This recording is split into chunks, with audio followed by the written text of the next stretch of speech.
They called the city Old Town's bellwether because its spire drank the wind before any storm and sang when the tide turned.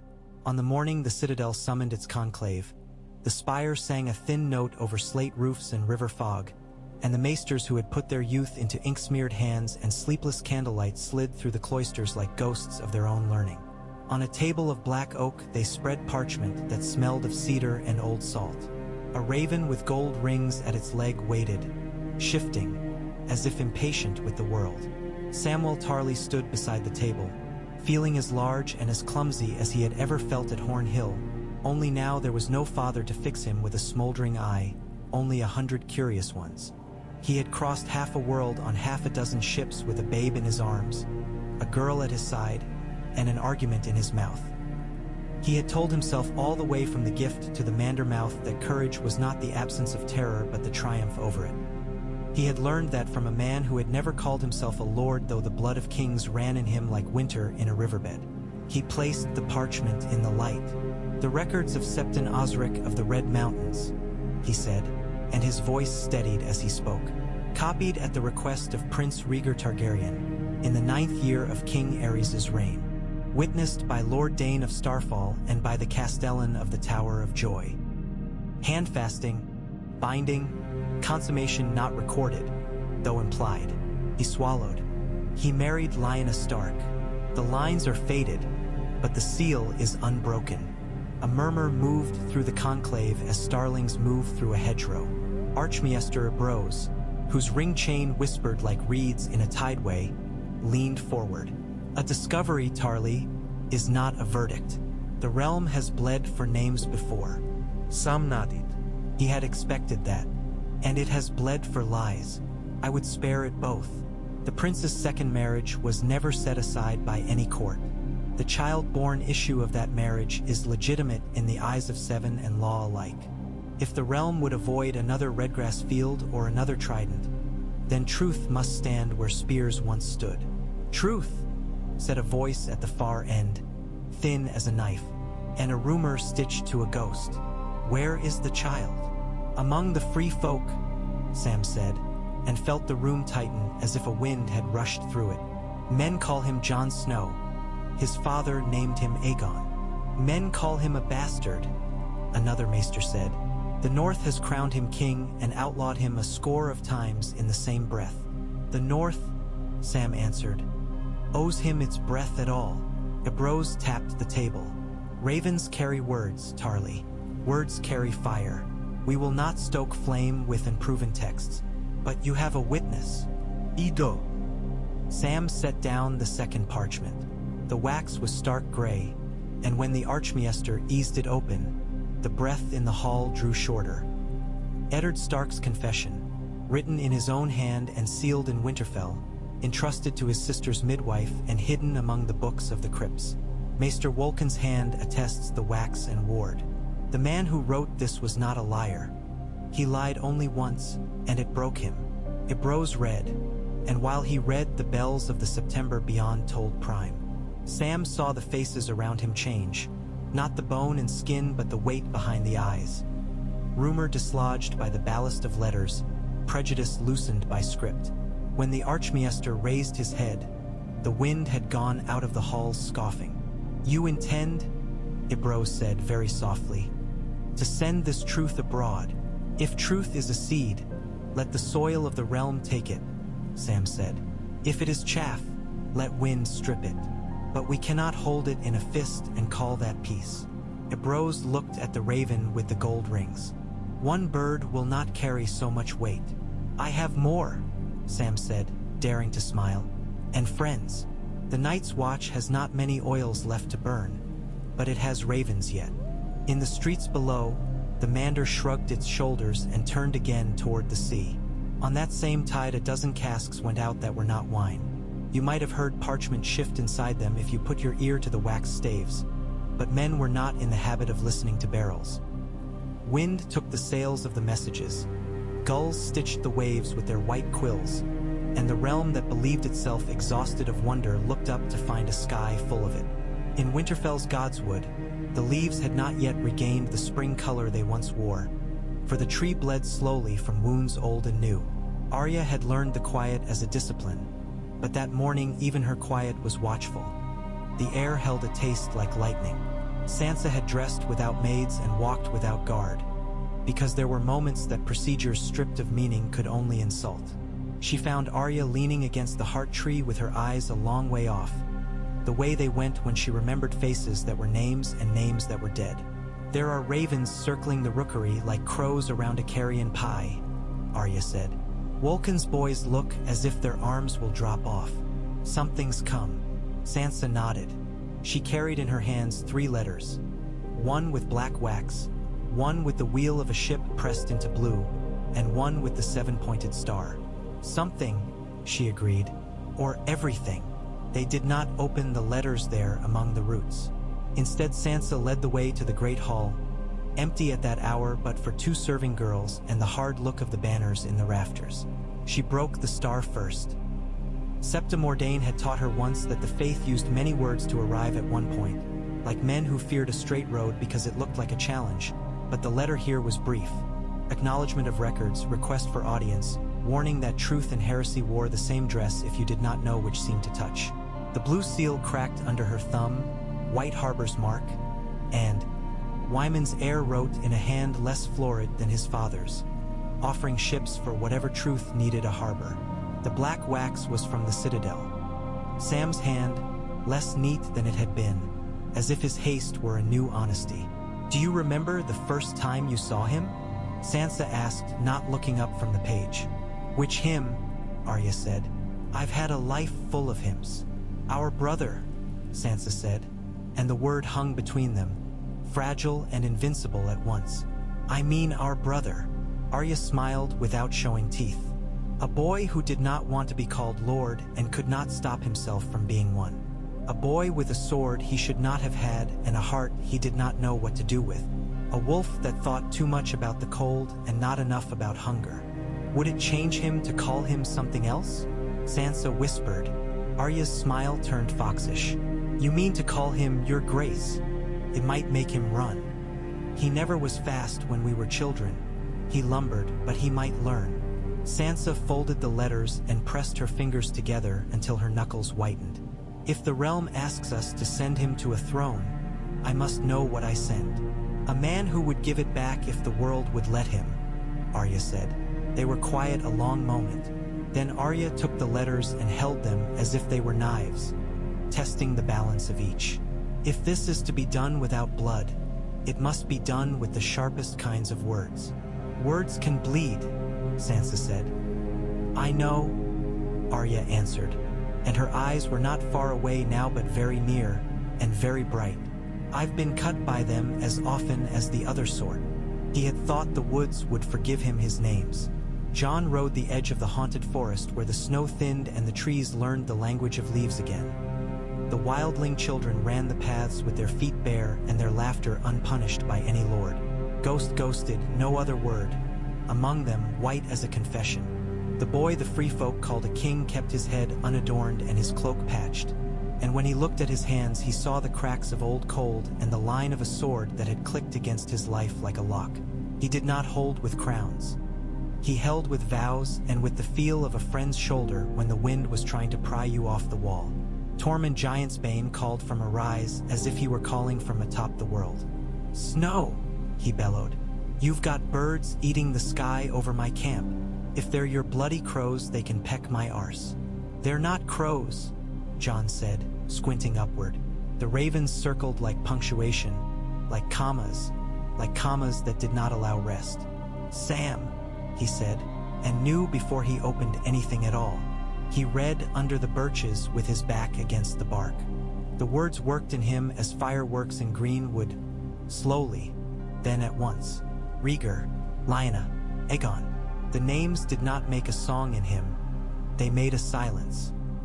The silence was the shape of a hall in Winterfell, a woman he had loved until love became a scythe, a dragon's shadow like a sail over a city he had never wished to see burn.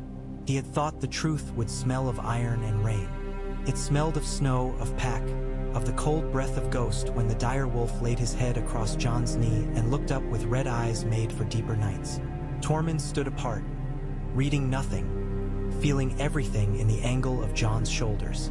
"What's writ?" he demanded at last, impatient with other men's slow dances.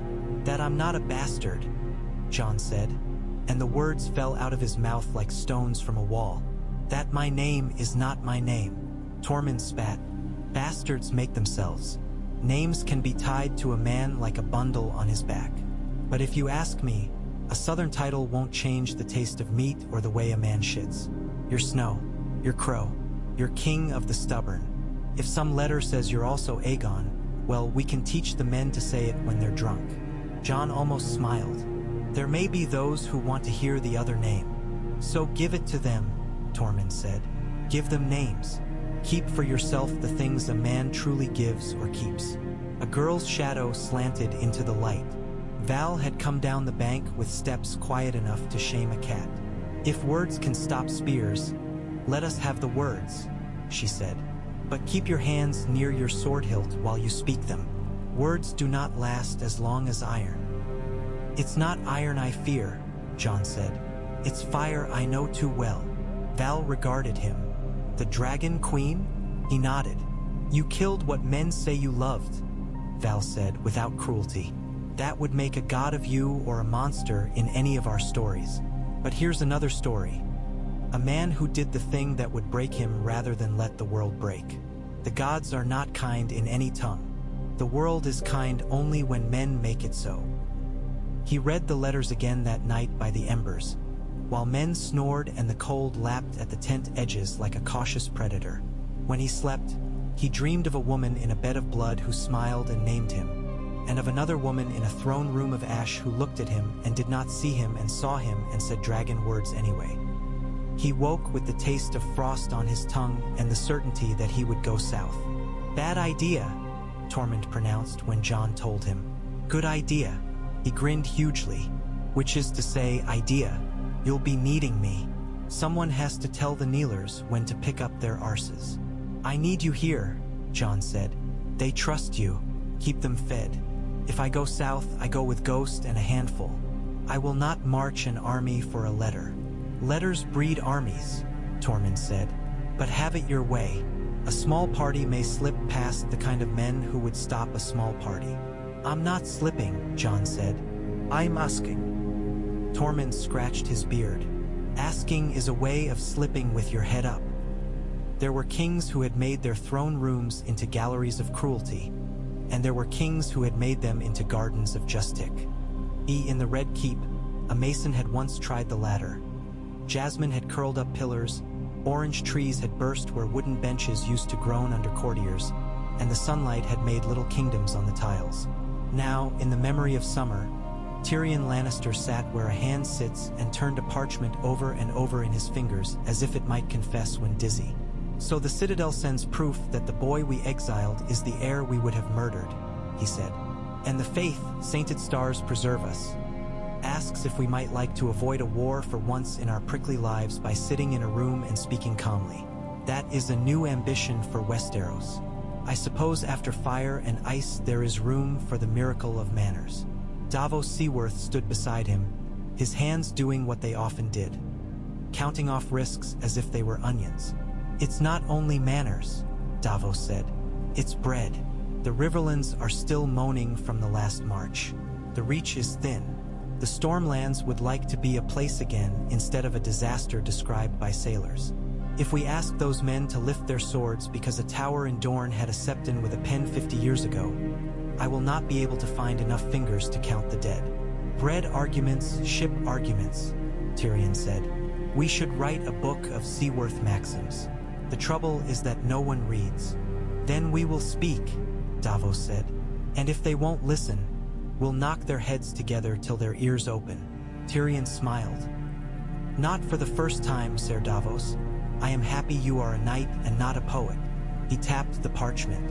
"A great council, they'd call it. One that before decided that an old man should not have a crown because his father was the wrong kind of mad. This time they will decide that a man who walked north into death and came back with the wind secrets should have a crown because his father loved where he should not have. The logic sings if you don't look at it too closely." "Logic and law aren't the same," Davos said. "No," Tyrion agreed lightly. One is a rope you loop around your own neck because you like the feel of it, and the other is the rope you use on somebody else. He let the parchment fall to the table. Send ravens. Invite everyone who can come without bringing 10,000 men. We will see if words can do what swords did not. And if they cannot, then, Tyrion said, we will try different words. He looked down the table. Gendry, Lord Baratheon by accident and bruised knuckles alike, turned a tankard in his hands with the respectful confusion of a man sitting in a chair he still thought might collapse. His face was nobly stupid in the way that made small folk love him. Trusting, frowning at parchments, quickening when talk turned to roads and roofs. If the man is who they say he is, Gendry said, and not something the quills made, then I don't want to fight him. I don't want to fight anyone for a chair. You are a Baratheon, Tyrion said, and that sentence is ungodly to your house's canon, but acceptable to mine. Send to Storm's End. Ask your lords to dress their tempers as well as their bodies.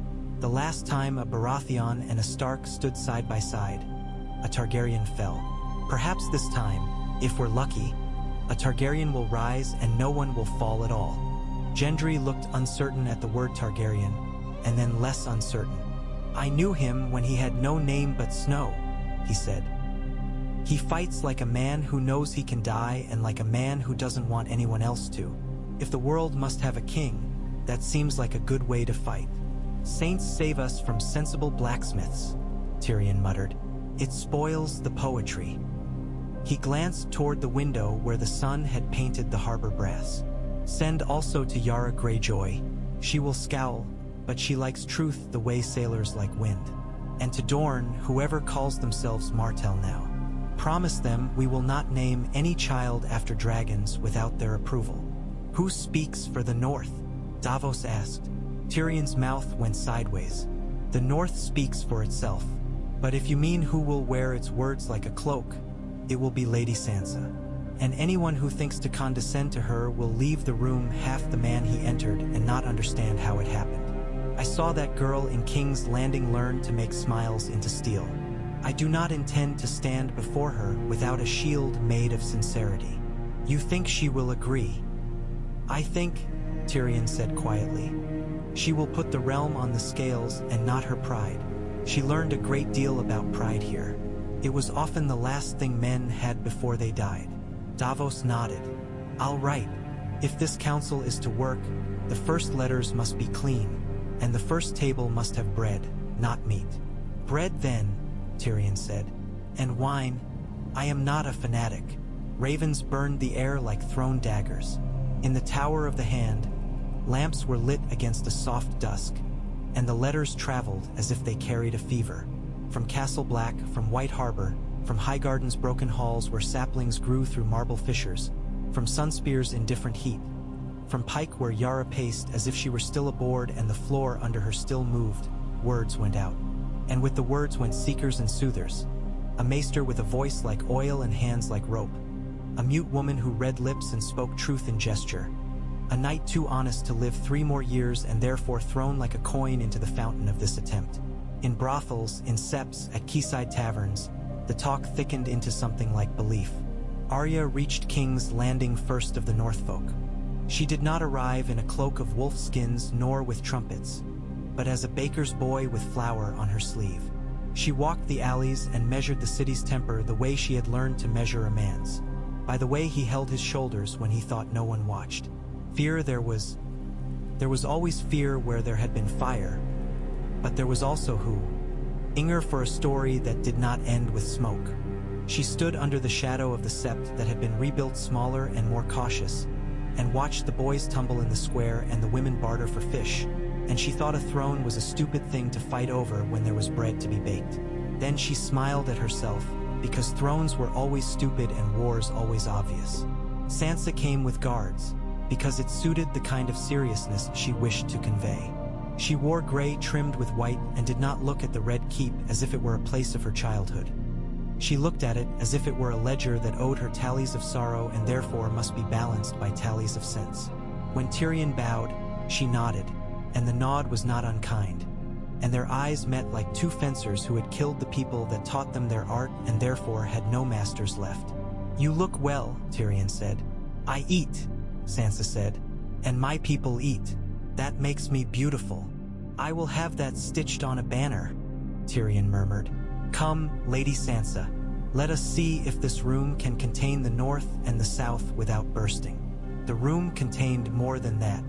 The Faith sent 7 septons, 1 for each point, and an 8th, a woman, who said she spoke for aspects the Faith did not like to name but needed.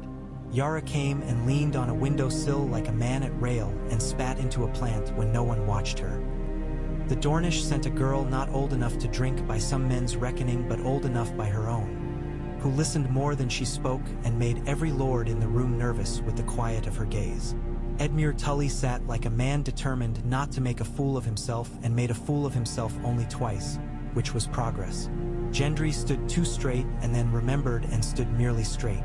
Davos slipped through the work like a man mending net. Samwell Tarly took a seat far from the table and near the door, as a man does who knows he is not the center of anything and does not want to be but would like to be able to leave quickly if everyone else is wrong. And at last Jon entered. He wore no crown. He wore the black of the Watch as if it still clung to him and the gray of the North as if it had been put on as an afterthought. Ghost came ahead of him and put his nose to the base of Tyrion's chair, which Tyrion took as a compliment and a threat. Jon looked as if he had walked from the far end of the wall to the far end of the room in one step, and could not remember how he had managed it. He bowed to Sansa, he nodded to Arya where she stood behind a pillar, and he looked to the Faith and said nothing at all. Tyrion stood. "We are here," he said, "because the realm is tired of learning men's names from the mouths of dying men. We are here because the Citadel found and the Faith certified in several stark, truths demanded that we behave like adults. Here is my modest proposal," Tyrion said when the first hunger had been quieted. "A great council, pure and simple. The last time we relied upon such a thing, we selected a king who lasted long enough to make several mistakes and a few children. This time we will select something else. A contract. Let the realm name its king by vote of its lords and some of its commons. For I am not a fanatic, but I am not a snob. Let that king sign with his blood what he will do and what he will not. Let him swear that if war is made for the sake of his crown, he will set that crown aside. Let him swear that if any city burns for him, he will go to the ashes and lay his head there as if they were feather pillows. Let him swear to bind the North a different way than any Southron king has ever done, by releasing it." A murmur ran like a startled animal. Sansa's head tilted the way it did when she had a new problem to love. "Release," Edmure blurted. "Give the North independence," Tyrion said, very nearly cheerful. "Do it in the contract. Do it now when we are all sober with fatigue.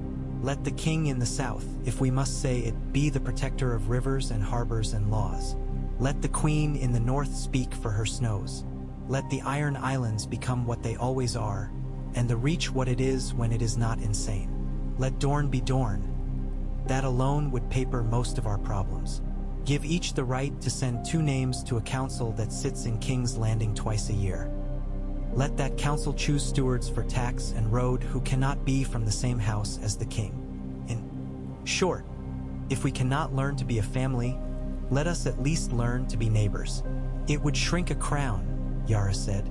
"It would make it fit a mortal head," Tyrion returned. "You propose we choose a king to render himself irrelevant," the Dornish girl said. "I propose we choose a king to render himself useful," Tyrion said. "A useful king is rarer than a dragon and less inclined to shit on your roof." Sansa's eyes, winter-bright, rested on Jon. Arya's mouth quirked. Sam looked down into his hands and saw ink there and did not wipe it away. Davos's brow smoothed as if a knot had been untied. Jon said, "If the realm will have peace at the price of less king, then it is a bargain I will make. But I will not be king of Ash. And I will not be a king whose first act is to steal from my sister what she has wrought." Sansa looked at him, not like a sister nor like a subject, but like a partner in a dance neither of them had wanted to learn and both had done the work for. "You do not steal what is given," she said, "and I do not ask for the North to be given to me. It is mine by labor, not by writ. But if writ protects labor, I will put my name to it. You would be queen in the north, Tyrion said. Do you intend to ask your people a question before we confirm your ambition? I have asked them with bread and roofs and plows, Sansa said. They have answered for 3 winters running. Gendry put his fist on the table in a manner not belligerent so much as emphatic. If this will keep my men in their homes and my women in their markets, I'll vote for the Snow Boy and the Wolf Girl and the Dwarf as Minister of Jokes. Alas, Tyrion sighed, the office is already crowded. The Faith's men murmured among themselves. Then the woman spoke. We can sanction a crown if the crown swears to protect the weak, she said. We can sanction independence if independence feeds the poor. We cannot sanction titles that exist for the sake of men's pride. Then do not, Sansa said. Sanction work. The Dornish girl spoke with the simple clarity of someone posing a riddle whose answer she already knows. And what of the dragon? The room hushed in one long blink. Jon's hands moved like a man calming a nervous horse. Drogon flew east with Daenerys, he said. He will not be ours to command, and that is a kindness. We are not good with such creatures, nor with the people who ride them, Yara said without cruelty. Jon's eyes went to the corner of the room where the sun had stopped. I would be a king of roads, he said, as if the words surprised him by the way they fit in his mouth. I would be a king of harbors and mills and bridges. I would not be the king of songs. The world has had its fill of those. Tyrion clapped his hands softly once. Very well. First, a roll call for a council. Second, letters sent, not to muster swords but to muster votes. Third, oaths. The faith will help us bind them in ways that hurt when they are broken. Fourth, bring in the small folk. We will choose 10 men and 10 women from the city, and men and women from each of the other great cities by lot. They will sit in this room and look at us the way we deserve to be looked at. They will not be ignored. Lot? Edmure asked, baffled. Names in a jar, Tyrion said. We shall ensure no one has time to bribe anyone. It will give us the illusion of fairness, which is more than we have had. It may give us fairness, Davos said. Tyrion's mouth twitched. Yes, well, we must be careful. The city might not survive such a shock. No war banners went up. That was the first miracle. Men were too tired, women too disbelieving, children too busy with the work of being children. Ships came into Blackwater Bay with grain and with people in clothes that became formal as soon as they brushed against the keep's thresholds. The roads filled not with pikes but with ox carts, and the inns were happy and vulgar again, which is to say, they were themselves. In the streets, the talk made a shadow. Targaryen, they whispered. Those who had no memory of Dragonfire except the tale their mothers had told them over soup. Stark, they said. Those who remembered wolves with a fondness rare in a city built of red stone. Baratheon, said a blacksmith. Tyrell, said a man who still loved flowers. Greyjoy, said a girl who had lost a father to a raid once, but found she liked the way Yara spat. Martell, said a woman whose eyes had seen more than most eyes survive. Names moved like weather, but the weather was mild. The Great Council convened under the dancing light of 100 candles. There were 200 chairs and not enough chairs. There were 300 voices and not enough silence. The rules had been written on a plain piece of parchment and nailed to the door of the hall. Arya saw a boy run his fingers over them as if they were a spell. In short, they said, we will listen, we will not kill, we will name a king if we can, we will name a steward if we cannot, we will make a contract either way, we will bind ourselves in the sight of gods and the indifference of the sea. The first days were noise. Old men rose to talk about old fights. Young men rose to talk about new principles. Women rose to talk about bread. Tyrion sat with his wine and his sharp little interventions. Sansa spoke rarely, but when she did it moved the furniture. She turned a metaphor into a stone in the path of folly and watched fools trip over it. Gendry spoke with his hands, which meant he mostly said nothing and then said something that made everyone nod. The Faith's eighth looked around the room and smiled like a secret none of them deserved. Sam read from the books when argument shaded into fancy. He read of how oaths had been written in the days of J. Harries, who had understood what bridges were for. He read of the first great council and the second, and how each had tried to put a cork in a sea and had found, to their surprise, that sometimes the sea accepted corks. He read of the doom as if it were a moral, and of the long night as if it were a reminder that men in rooms arguing were, in their way, another kind of wall. It was not easy. There were men who could not remember how to speak without swinging. A lord of the Westerlands upset a pitcher and declared himself insulted by the way a girl from Dorne's eyebrows rose. Yara called him a leather sack. The girl from Dorne said nothing and made him foolish by the economy of her silence. Edmure Tully told an anecdote that ended with geese and twice had to be reminded it had nothing to do with succession. Arya slipped among the pillars, listening for plots and hearing only ordinary human foolishness packaged in noble cloth. Then there came a day when all the noise snagged on a single thread. It began with a fisherman who had been chosen by lot and had never been inside a building with so much ceiling before. He stood up and his hands shook, and he told a story of the night the sky over Blackwater had burned green, and the sound his wife had made when the river carried her brother's body past their door, and the way the city smelled for a week after. He said he had not slept right since that night until last winter when he had watched torches moving on the wall in lines, and the news had come south like a breath that the dead had gone back to being dead because men who owed them nothing had stood and said no. He said that if a man came into this room who had done that and said he did not want a crown, then the crown should go to him. He sat down and looked as if he had said something vulgar. The room was silent because the sound bats make inside stone is silence. Yara got to her feet then and spoke not like a pirate but like a woman who had learned the price of water. "We have had very brave fools for kings," she said. "We have had smart cowards. We have had men who loved power like a wife and men who loved war like a bed. We might try a man who loves roofs." "Roofs?" someone scoffed. "Roofs," Yara said, "and sluices, and nails. I have watched the snow give away glory as if it were a coin that burned him to hold. If we must have a king, let him be one who looks as if his crown is heavy. I do not love kneeling. I might love paying tax to a man who spends it on roads." Sansa rose. The hall turned toward her like grain turns toward sun. "We can build a realm around a man," she said, "or we can build a realm around a promise. Mendi, promises can be counted." Her eyes went to Jon and held there. "But men make promises and break them, and that is the usual order. If we are to name a king, let it be a king named by terms. Let the North be sovereign. Let the Riverlands decide their own courts. Let the Iron Islands raid no more under pain of having their ships burned by the combined harbors of the South. Let the grain of the Reach flow to the city at a price set in this hall and adjusted by men and women who do not own fields. Let the king have a steward he does not appoint and cannot remove.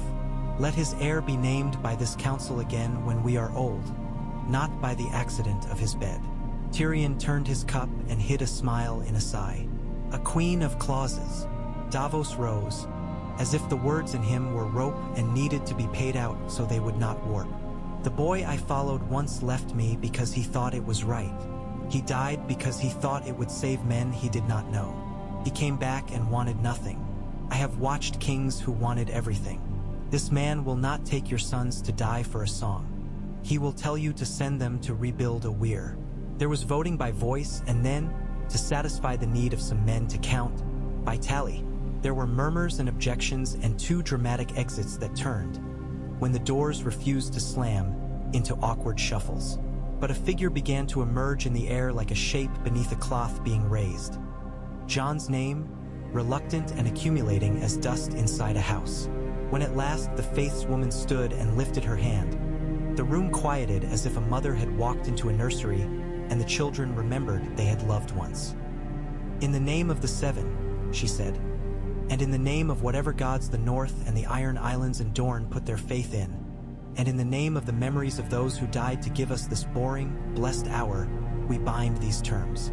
She looked at Jon, who had not moved, as if movement would be an admission of vanity. "Will you wear the crown we name, though we will make it light?" "I will wear what is needed," Jon said. and I will take it off when it is not. Swear, she said. He swore. He swore to starve war. He swore to build roads and rebuild walls and to count grain. He swore to leave the North free and to consider the Iron Islands ungovernable until they governed themselves. He swore to appoint a steward chosen by the council and to keep a door open in the Red Keep where anyone might stand and speak his piece once a week until his voice was hoarse. He swore that if dragonfire ever fell upon a city of his realm, he would go and live among its cinders until the last of them cooled, so that all men might see what their king looked like when he failed. It was an oath made of work. The faith bound it with a ritual simple enough to be believed.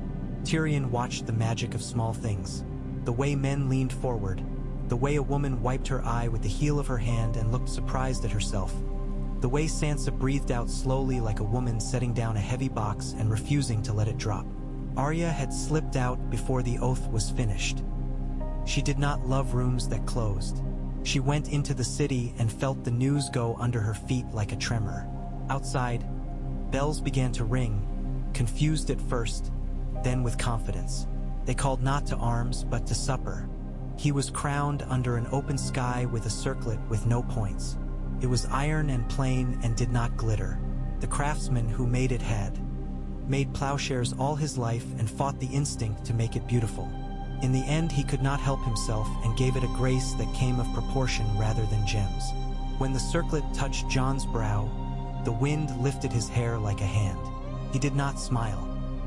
He looked as if a mountain had asked him if it could rest upon his shoulders, and he had said yes because he could not think of another answer that would not shame him.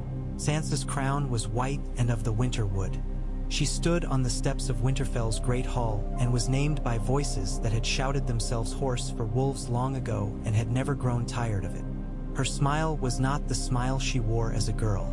It was narrower and heavier and belonged to no one but her. She sent a raven south before nightfall with a single sentence on it. In her even hand, "The North is yours to protect. It is not yours to command." He sent back a single sentence in return. "I would not insult it by trying." The work began. It was peasant work, which is to say king's work if a king intends to stay alive. A steward was chosen by lot from a list compiled by 3 houses who hated each other. When the lot fell to a widow from the Reach whose husband had died a miller and who had a genius for accounts, there was scandal, and then there was relief as the bread lines shortened in the city and the books, suddenly, balanced. The faith complained less than expected, because the woman kept her head covered and spoke sweetly and made the poor less poor. Tyrion drank a little less and spoke a little more and wrote a handbook for civil servants that began, "If you cannot count, learn to count, and if you cannot count and will not, go away." Gendry oversaw the building of a foundry that made nails and pots and, when he grew restless, experiments that would later be called bridges. He discovered he loved talking to old men who remembered how a thing had been done before war had ruined the habit of it. Yara returned to Pike and instituted a tax on raids. The money went into boats that were not designed to steal but to fish, and while her men grumbled, they came home with their hands smelling of something other than burning. In Old Town, Sam opened a school that taught reading to anyone who could pay and anyone who could not. He slept with Gilly when he had time and with books when he did not. He wrote to Jon and received letters back that were brief and looked as if they had fought to exist. And on quiet evenings he imagined that the realm had become a manageable problem, like mending a torn page without leaving a scar. But nothing in the realm stayed easy. Nothing human should. There were lords who found the light crown an insult and the small council's presence an affront. There were men who came to the Red Keep on the day when anyone could speak and tried to make the room a stage. Tyrion learned to cut their monologues to ribbons with jokes and leave the substance to grow in the silence after. There were lean years when the grain failed in the Riverlands and the Reach sent less than it had promised. And Jon went to Highgarden and slept on a pallet in the granary until men remembered their promises. There was a woman in the Crownlands who declared herself Dragonspawn and gathered fools with torches. And Arya went one night to her camp and spoke to her in a voice like someone sharpening a blade, and the woman left for the Vale in the morning and became a shepherd. There was a winter storm that made the Blackwater rise and rise. Jon went out in it with ropes, and 3 days later they pulled him from the water, and he slept on the floor of the hall and breathed like a man learning again. Daenerys did not come back. There were nights when Jon stood on the crenellations and looked east as if he might hear a wing beat across half a world. But the sky remained simply itself. He did not speak her name in public, and in private he spoke it as a prayer he did not expect an answer to. Sansa ruled the North as if she had been born to it, and also as if she had had to invent it anew with every decision. She sent food south when she could and men to the wall when she must.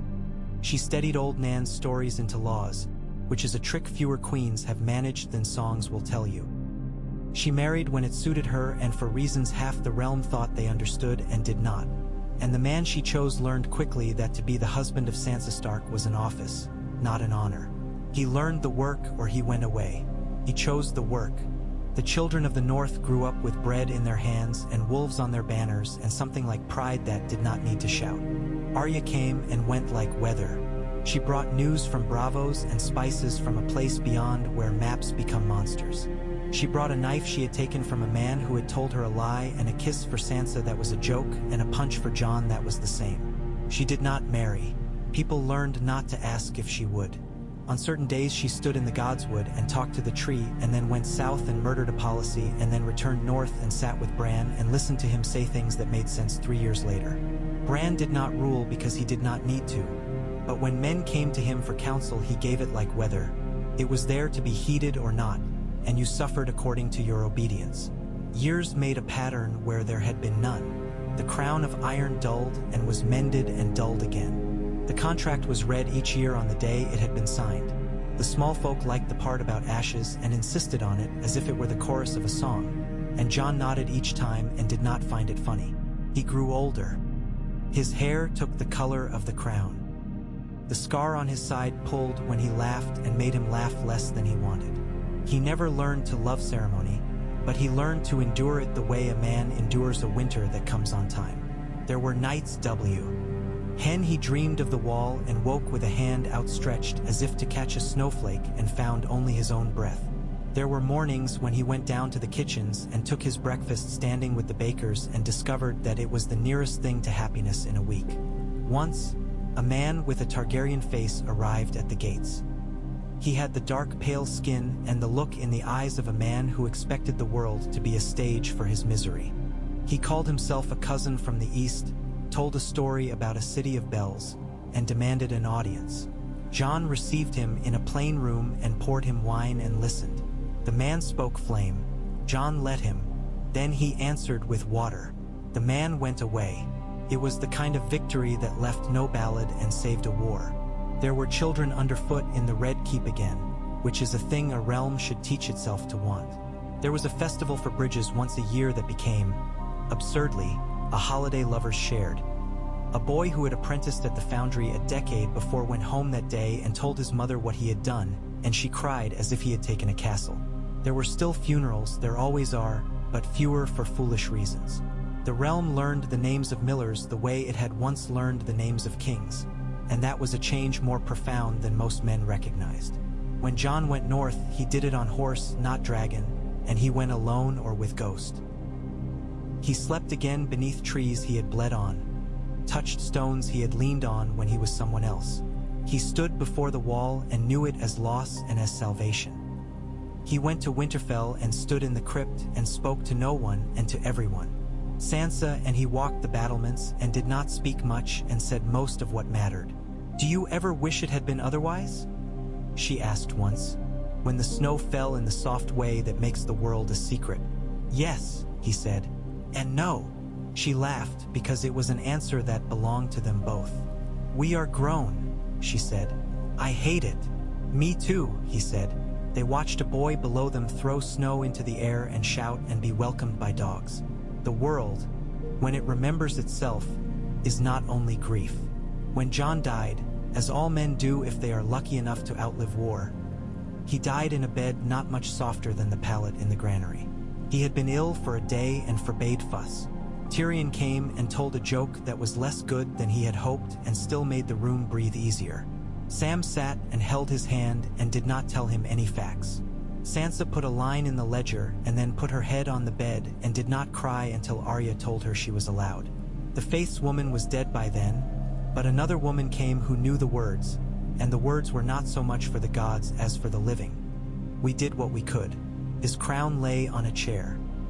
A child with eyes like the sea picked it up and put it down and picked it up again as if it were a toy that might also be a fire. No dragon came. No king dragged a sword through the hall. The steward read the contract aloud and the council named another. And the bread was baked and the bridges were checked and the taxes were not too heavy and not too light. The North was still itself. The Iron Islands were still a place where men went when they needed to remember they were small. Dorne was amused and dangerous. The Reach fed the city. The Riverlands mended. The Vale held its mountains like a hen holds her chicks. In the city, a fisherman stood at the river and watched the water take the light and carry it away and bring it back. He had seen kings crowned and unmade and made again. He had watched armies and fevers and men who promised miracles. He had voted once, and though he had been told later his vote did not decide anything, he suspected he had been lied to kindly. He preferred that to being lied to cruelly. He had a daughter who could read, which was a thing he had not known he wanted until he had it. He had roofs over his house where there had been none, and in winter he slept warmer. He did not love his king because he had learned not to love men who could not love him back. He trusted the way the roads held when it rained and decided that was enough. A story went around taverns sometimes, told by men with the taste for a tale that does not need ghosts. The city learned to live by schedules pinned on doors, a calendar of bread and water and wood that was as binding in practice as any charter. On a market morning when the fog did not burn off Teach eBay until noon, a man with clean nails and a careful beard came to speak in the king's open hall. He wore Braavosi purple that had not yet learned to fade, and his smile was a banker's, which is to say it apologized to the poor without thinking of changing the bill. Tyrion knew the cut of that smile before the man bowed. "The Iron Bank," Tyrion murmured to Davos, "does not come to admire our bridges. It comes to count them," Davos said. The Braavosi presented a ledger with its spine cracking like ice. He spoke of loans long made and later lost, of kings who had taken and never returned, of interest being less agreed than a memory that needed paying for its trouble. Jon listened the way he listened to men who came to speak on open days, as if each word were a nail to be appraised for straightness. When the banker finished, Jon stood and walked to the window that gave on the bay and the cranes and the ropes and the bundled cargoes, and he stood until the silence learned to be patient. "We owe," Jon said at last, turning. "We inherited debts the way some men inherit diseases. This crown does not mean to pass either along. I will not borrow to pay what was borrowed to pay what was borrowed. If we owe you for kings who burnt wheat to make songs, we will pay with wheat planted and harvested in plain years. If you want more, take our rivers and our roads and make something more of them. If you want less, go home. We will not chase your ships with ours. We will count and we will build." The banker blinked, which was as close to surprise as his training allowed. "Sire," he said, "the bank prefers arrangements that can be written." "Then write this," Jon said. He looked to the steward, who was already unrolling a sheet she had begun a week earlier when she smelled bravos in the wind. She read a proposal that turned the bank from creditor to partner in sluices and mills, water rights and locks, with profits split and losses shared, bound to the contract that bound the crown itself. No blood to enforce, only access denied to those who would cheat. Tyrion watched the banker the way a cat watches a sparrow. Not with hunger, but with interest sharpened into a blade. "We can make you a usurer," Tyrion murmured when the Braavosi failed to object. "Or we can make you a miller. Millers are quieter and more useful. Usurers are more exciting and die noisier." The Braavosi returned 2 days later with a signature that smelled faintly of the sea. Tyrion sent 3 copies to Oldtown, to White Harbor, and to the city hall newly carved from the ruins of a burned guild house. The city hall had a roof steeper than any noble house, to make room for rain and the weight of words. People liked to stand under it and listen to the sound the storm made on it, a noise like 1,000 hands drumming approval. In the Iron Islands, Yara learned to love a ledger against her will. The tax on raids had become a fine on the idea of raids itself, enforced by harbors in the south that had learned to close and by a treaty that promised the islands iron when iron was not stolen. There was a day when an old priest of the drowned god stood in the spray and shouted that they had traded salt for fresh water and honor for wheat. That night his nephew came to him with a bowl of fish stew he had paid for with wages earned building a boat that did not leak. The old man cried into the stew and was not ashamed. In Dorne, the girl who had watched with the quiet stare from the council hall grew into a woman who learned to speak when others had finished. She sent north a treaty as simple as water poured from one vessel to another, an exchange of grain for glass and olives for wool, and a clause written in her own hand that said no Dornishman would ever again be judged in a northern court and no Northman would ever again be judged in a Dornish one without a panel of both watching the scale. Sansa read it and smiled the way she smiled when a seam lay flat and the dress hung true. She added one line in a Winterstraight script, and in the event of drought in either land, the other shall give before it is asked. Sansa married in the Grey Hall under a quilt of banners she had mended herself so that none could say she did not know their threads. Her husband was not a storybook. He stood on his own and did not ask to share her shadow. He learned to sit through meetings where men recited numbers as if they were gods and to ride in winter without making a poem about it. The North watched him, and he survived their watching by being uninteresting in all the right ways and interesting in the ones that mattered.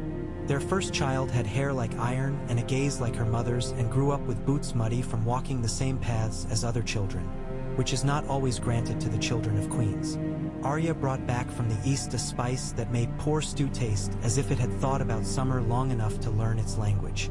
She taught a butcher in the city to grind it with pepper and a little salt, and she slipped a packet of it into the baker's hand one morning on the king's open day and told him to use a pinch in the crust when the harvest feast came. The city caught its breath when it bit. A small thing, but men live on small things more consistently than on miracles. Arya laughed and wrote to Sansa that sometimes all a realm needs is a trick with the tongue. Sansa wrote back that the same had been true in King's Landing for centuries, and it had not saved them from themselves. Could not all be trick and quiet?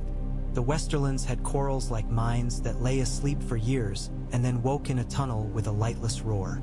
A feud over water rights in a valley where a river braided and unbraided itself had killed men before and meant to kill them again. Jon took ship and then horse and came into a town whose stones had learned to duck. He called not the lords but the wives who counted jars, and they came with their shawl. And their sharp eyes and their memories all threaded to practical ends. He set them in a room with a map on the floor drawn in chalk. He brought in the men only when the women had sorted the pieces into piles that made sense. "We will build 3 weirs," the king said, and a man laughed because he was the sort who thought a king did not know what a weir was. Jon walked with him down to the river and put his hands in the water and said, "Here, and here, and here." He gave numbers. He did not raise his voice. The man stopped laughing, and not because anyone had shamed him, because he had been met with competence and because it is difficult to mock a man who knows what he is talking about and chooses anyway to speak softly. The weirs went up, the river learned a new song, and the valley learned to sleep again. Years later men would say a king had decreed it, which was true, but it was less the decree than the hands on the chalk. On an autumn afternoon when the light lay on the tiles like honey, a boy with a bundle across his back and a hat too large for him came to the open door and waited until his patience was noticed. He had walked all the way from the Stormlands, he said without saying it. It was in his ankles. He unwrapped a crude model of a pulley he had made from bones, string, and a stone smoothed by a river. He showed how one man might lift a weight 3 men had failed to move. He asked nothing but a pair of nails and a board. Jon gave him both and a place in the foundry and a note written in the king's hand. Show Gendry this. Gendry, who was busy learning how to turn the foundry's furnace into a friend, lifted the boy to a vantage over his sea of metal and called him master without smirking. The boy grew into a man who built a crane that saved 20 backs for everyone it strained. There were small attempts at grandeur that had to be turned aside. A lord in the Vale announced his intent to build a tower so high it would scrape a cloud flat. Tyrion sent a letter consisting of 1 line. The gods already have a ladder. The Lord built a bridge instead, because his steward made him, and the bridge held. The faith had to learn to share its own house with questions. The woman who had bound Jon's oath died, as all the best ones do, at a time that felt premature to those who loved her and perfectly inevitable to her. Her successor was a man of goodwill and a poor ear for music. He disliked hymns that did not rhyme and oaths that did not fit in his mouth neatly. He made a sermon about the proper number of points on a crown that ignored the crown in question. Sansa sent him a letter that read like a prayer and cut like a razor. Your concern for shapes does you credit. The poor concern for bread does me. He adjusted his sermon the next week. When a fever came up the river from nowhere men could place on a map, the habit of order saved more lives than any prayer. The steward had already drawn lines through the city once for bread distribution. She drew new ones and named them for the days when families might fetch water from public wells and not crowd. Sam wrote leaflets about hand-washing that did not attempt to teach men any theology. Tyrion made a joke about baths that made people laugh and bathe. Gendry built a contraption that let a man lift a bucket without touching the rope. The fever went through and was done. Jon walked through the wards at dusk when the heat fell and held a girl's hand while her mother slept. And when the mother woke and found the king sitting there, she did not curtsy. She said thank you with her eyes and fed him a spoon of soup because he had forgotten to eat. There were plots, of course. Plots are the rust that grows on any law that does not move. A coterie of lesser lords in the Reach, who had never conceived a world in which they were not the lords of dinner, decided a quiet king insulted their appetite. They met in a folly in a garden and spoke of alliances with men across the sea. They wrote letters that stank faintly of roses, which is to say, of vanity. Arya took a job as a gardener's boy there and listened to the words that men said when they thought the hedge was deaf. She returned to King's Landing with a list of names and an onion she'd stolen for Davos because it amused her. Tyrion invited the men to the city one by one for consultations of great importance, sat them in a room with a view of the river that made them think about currents, and asked if they were bored. They denied it in outrage, then wept when he told them boredom is an honest complaint and a poor reason to ruin a bread line. He gave them committees. Half proved useful and learned to live.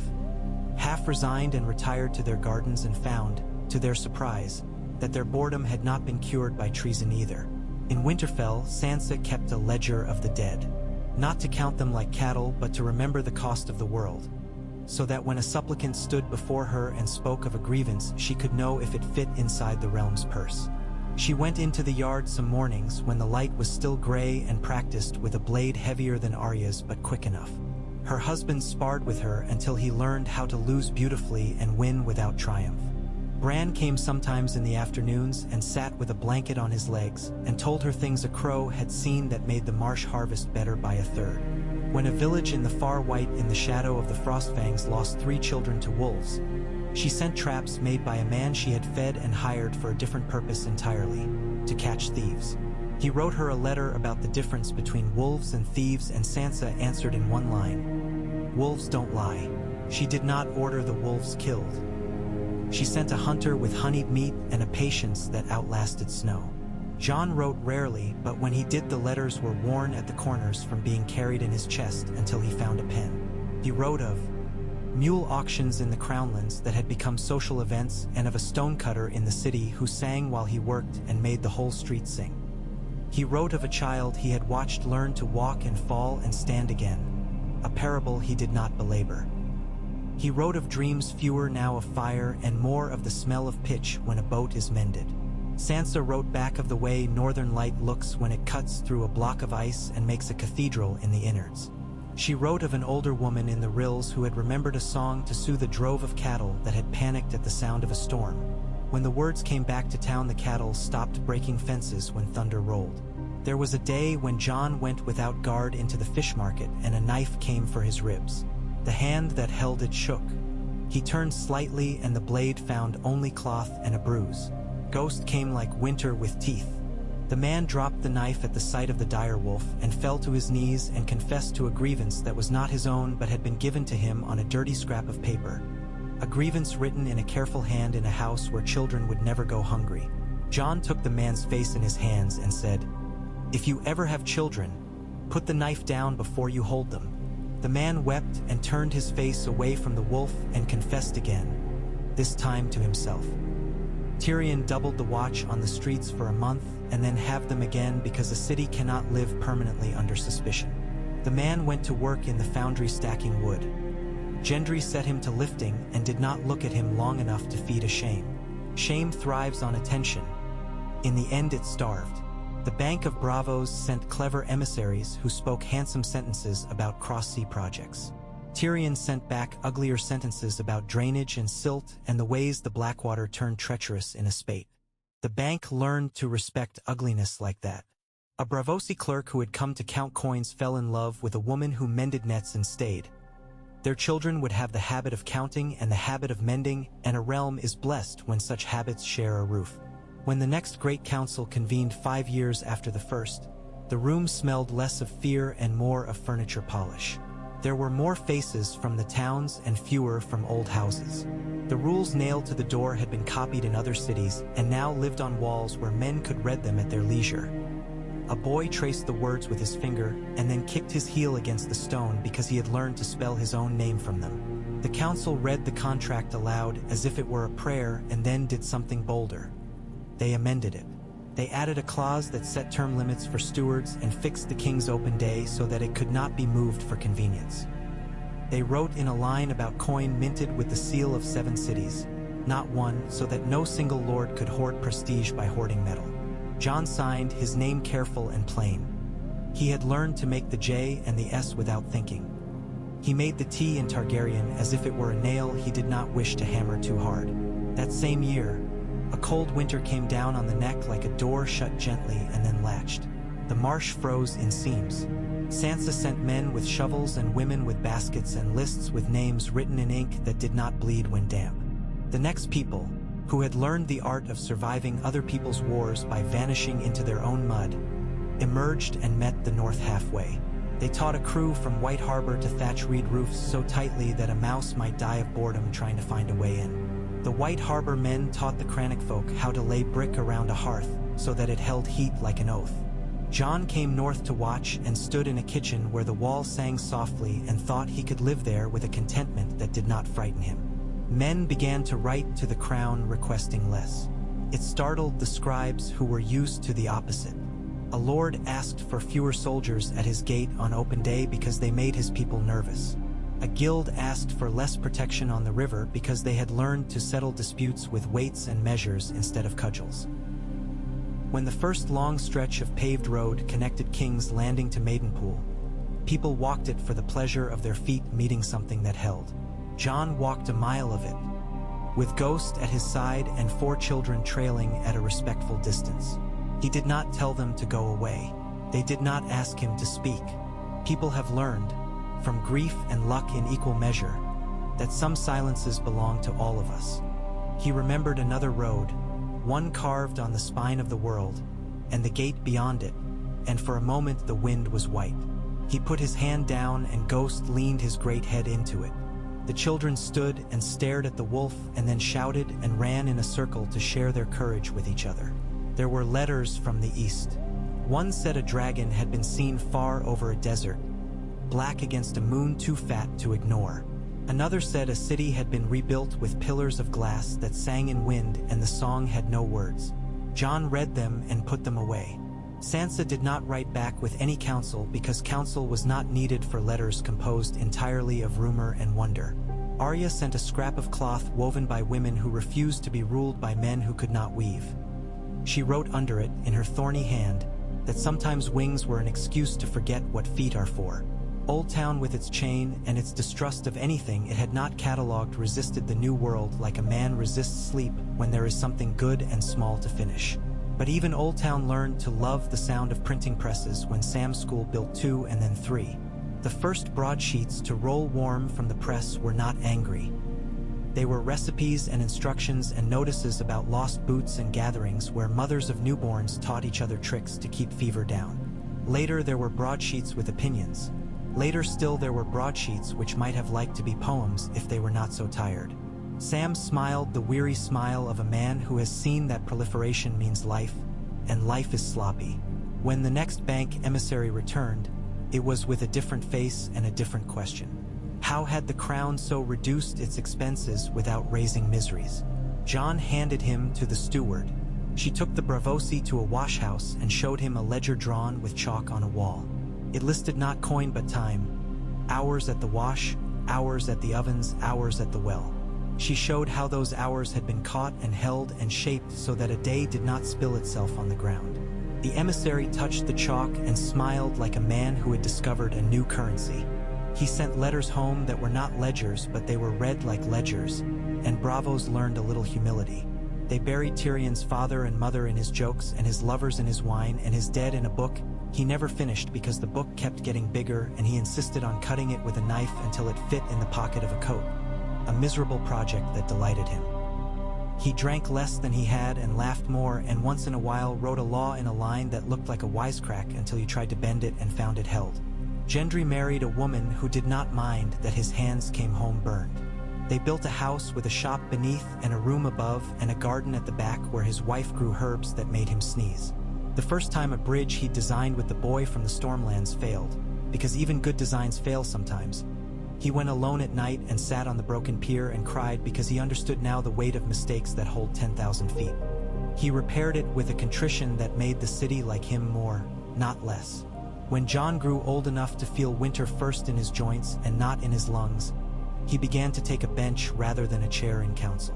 Chairs invited elevation. Benches suggested company. People took the hint and sat closer. On an open day, a woman came with a disagreement about a boundary between her shop and her neighbor's stall and, not realizing who sat there, launched into her complaint as if at a magistrate. Jon listened and then asked simple questions and then drew a line with a piece of charcoal on a plank that settled the matter, and when the woman realized she had been arguing with the king, she flushed and apologized and then stopped apologizing because it was foolish to apologize for defending a stall's breadth when you had 3 children and a rent to pay. Jon told her to put an awning up to keep rain off both stalls, and she did, and they named it the King's Shade, and everyone pretended not to find it twee. Sometimes the old stories crept back into the veins of the city like a wine too strong and badly watered. A man shouted in a square that the dragons would return and the king would show his true face, and the earth would open and swallow those who had dared make laws without a song to cover them. He had learned his rhetoric in a city further east where men dressed their appetites in prophecy. A crowd gathered because crowds are how loneliness pretends it has a point. Jon did not send soldiers. He sent a boy with a drum, one of the orphans who had grown up in the granaries. The boy beat a plain rhythm and the crowd's feet followed it because bodies know what to do with a beat. The man's sermon broke against it like a wave against a seawall. Arya watched from a roof, and when the man slipped away she followed him 2 streets and then left him, because there are times when disgrace is punishment enough. Bran died one summer afternoon watching swifts carve the air. He smiled as if he had seen a friend. He left no instructions. He had never given many, because instruction implies obedience and he did not respect it. He left stories in other people's mouths, which is a kinder bequest. Sansa sat by his body that night and did not command anyone to speak or to be silent. She watched the stars until they blurred and then sharpened again. She went from that vigil to a meeting about a new strain of blight and made a hard decision with that quiet, and afterward wrote a letter to Jon that spoke of neither grief nor Gra. In By Name, there were years when it almost felt as if the world had consented to be ordinary. The extraordinary showed itself then in domestic disguises. A girl at the school in Old Town wrote a tract about how to keep fire from tearing through streets with nothing but buckets and training. It spread to 3 cities and then to the ships of the Narrow Sea. A midwife in the Riverlands taught a way of turning a baby that saved mothers and children and took no coin for it and died without knowing her name would be a verb a century hence. A mason in King's Landing discovered how to make a mortar that could be mixed by a boy and used by a man and not crumble under salt wind. These things learned to call themselves the realm. The last time Jon stood on the wall, he did not feel the pull to become a ghost of it.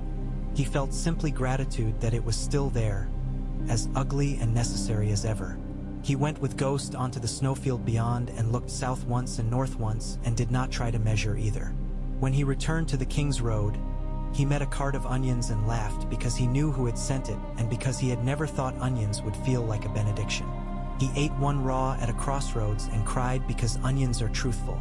When he fell sick for the last time, the city did not pause or wail or pretend it had lost the trick of bread. It simply came and went more softly, as if a child were sleeping upstairs.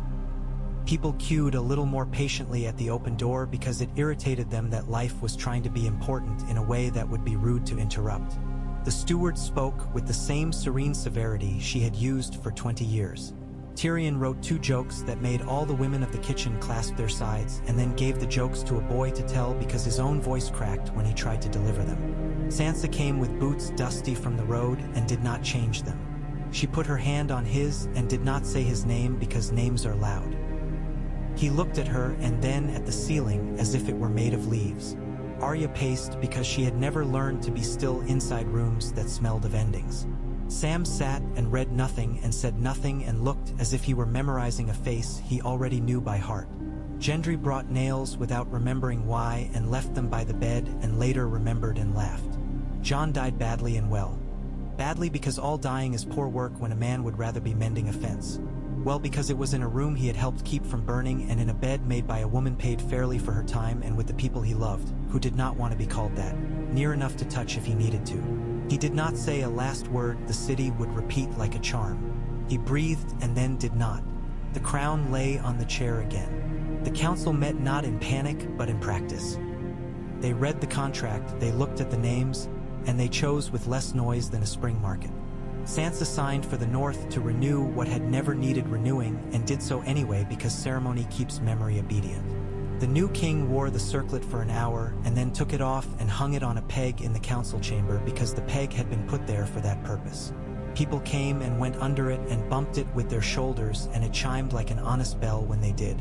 Years later, in the rebuilt theater near the Blackwater, a troupe performed a play called The Quiet Crown.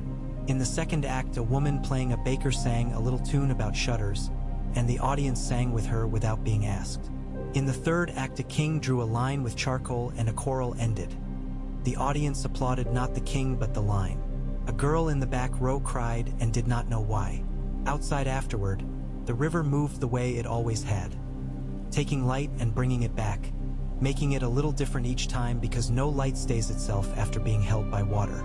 A fisherman threw a net. He had learned to throw it from his mother, who had learned from hers. It opened like a sentence written by someone who understood clarity. The histories would give the years names because that is what histories do. The treaty years, the years of weirs, the quiet rain, the time of bridges. Older people would remember winters harsher than truth and summers sweeter than wine. Younger ones would grow bored with their elders' recollections and invent tricks of their own. The Bank of Bravos would publish a pamphlet unattributed that would be read by clerks as if it were blasphemy and by millers as if it were common sense. In Dorne, a woman would sit under an olive tree and teach a boy to read the clauses that protected him from a court an ocean away. In the Iron Islands, a lad would throw a net for profit instead of pride and feel a pride that did not depend on anyone dying for it. In the Vale, a bridge would hold under a caravan heavy with glass, and the man who had once wanted to scrape the sky would die in his sleep, survived by 3 grandchildren who thought the bridge his only poem. In Old Town, a press would break and a girl would fix it with a hammer and a laugh, and Sam would pretend to scold while a tear made a line through the ink on his cheek. And sometimes, late at night, in the city where the crown hung like a workman's band on its peg, you could hear a wolf's low sound from somewhere a little beyond sense. Men would look up from their stewpots and their slates and their children, and they would not be afraid. They would be reminded, as if by a friendly tap on the shoulder, that the world had not been made safe. It had merely been made kinder by the labor of people who did not ask to be sung. They would bank their fires in the way the steward had written. They would turn their shutters with the rhythm the drummer boy had taught, and they would sleep beneath roofs built by hands that had learned to prefer roofs to banners.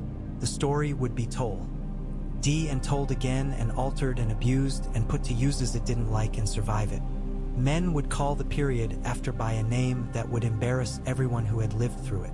Women would call it by recipes.